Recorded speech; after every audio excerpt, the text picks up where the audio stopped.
دخول المقاتل العراقي محمد الحملي وكله ثقة على التتويج بحزام البطولة، عكس دخول المقاتل المغربي وكله وطنية بدخول بأنغام النشيد الوطني المغربي منبت الأحرار مشرق الأنوار، وكأنه يقول بأنه سيهدي هذا النزال لبلاده المغرب. دعونا نشاهد هذا النزال الدراماتيكي.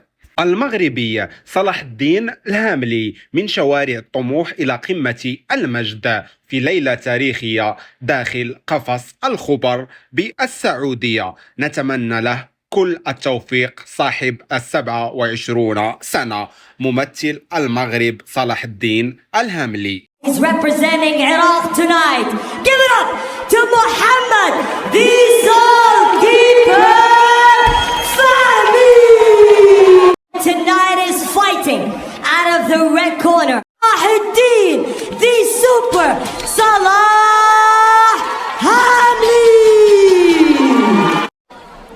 Gentlemen, we've been over the rules. I want a nice clean fight. Protect your... واجه في الزاوية الحمراء المغرب في الزاوية الزرقاء العراق، وبين قوة فهم الهجومية وقدرته على الإنهاء الأرضي. هذا منذ دخول صلاح الدين إلى القفص كان واضحا أنه جاء لكتابة التاريخ وليس للمشاركة فقط، بل بالتتويج بحزام البطولة. عيونه مشتعلة، تركيزه حاضر، وضرباته جد قوية، تطور رهيب في مستواه. المستوى لا يعكس فقط الإصرار، بل يعكس سنوات من العمل الشاق والتضحيات والساعات الطويلة في القاعة البعيدة عن الأضواء. ضرب اليد من الجولة الأولى كانت حربا تقنية، سيطرة ذكية، هدوء قاتل، وقراءة دقيقة لتحركات خصمه العراقي المعروفة بقوة ضرباته. ثاني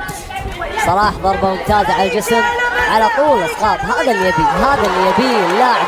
ضيع فرصة اللاعب هذا، يعرف شلون ينزلك بالأرض، ولكن هاملي لاعب يقيض بعض المهارات اللي عند خصومه. تعود أجواء المواجهة إلى ما كانت عليه. تمويه بالجاب من نشوف ركلات على الراس من هاملي أكثر من ركلات على الجسم. شاشي من فوق وعلى طول ينزل صلاح تحت على الأرض. صلاح يدافع. فهمي مرتين، ولأول مرة نشوف فهمي اللاعب صلاح الدين هاملي مسكر ايد ويفتحها مرة ثانية، يحاول لكن يرجع واقف. طريقة قتال فهمي يعني تحس انه واضح انه بخبرة ويعني شرس. نفس هاملي دائما راح يعرف يوقف. قام موفق من فهمي، راح تنقلب على فهمي بطريقة ممتازة. فهمي مو على عادته أمانة، يعني مو هو اللاعب اللي شفناه بالمباريات.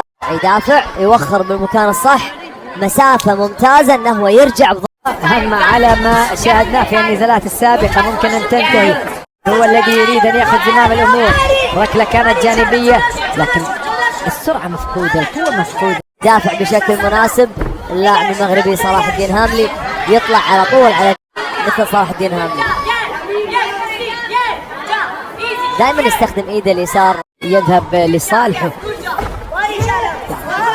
كل شيء مكشوف، كل شيء يفعله محمد فهمي بالسنجل ليج، ومحاولة للإسقاط من هذه الوضعية، لكن دفاع جيد من يبون اللاعب ما يتعور ويمديه يرجع للبطولة اللي بعدها. لكن الموسم هذا في أكواع، يستخدم أكواعه.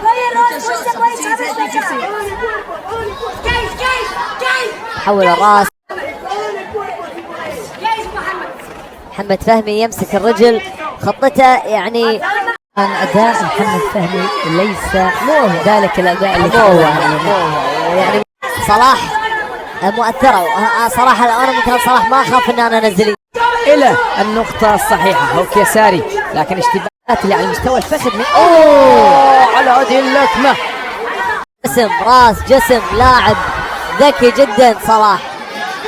محمد فهمي هذه خطرة على فهمي. هذا ليس بمحمد فهمي اللي اعتدنا عليه يا جماعة الخير. حاول يقلب للنيب. لكن الجولة الثانية حملت المفاجأة الكبرى. مع بداية الجولة ضغط صلاح الدين بقوة، أسقط خصمه وسيطر على الأرض وقلب الموازين، ثم أغلق حركة الاستسلام بطريقة عالمية. صلاح يفوز بسبميشن قاتلة جعلت الجمهور ينهض من مقاعده والحكم يوقف النزال فورا. وهكذا صلاح الدين هاملي ينهي النهائي قبل الوقت وينتصر باستسلام خصمه، ويتوج نفسه بطلا لPFL مينا وبحزام المنظمة، ويحصد الجائزة الكبرى بقيمة $100,000 بعد أداء أقل ما يمكن وصفه بأنه عالمي، ويقترب خطوة حقيقية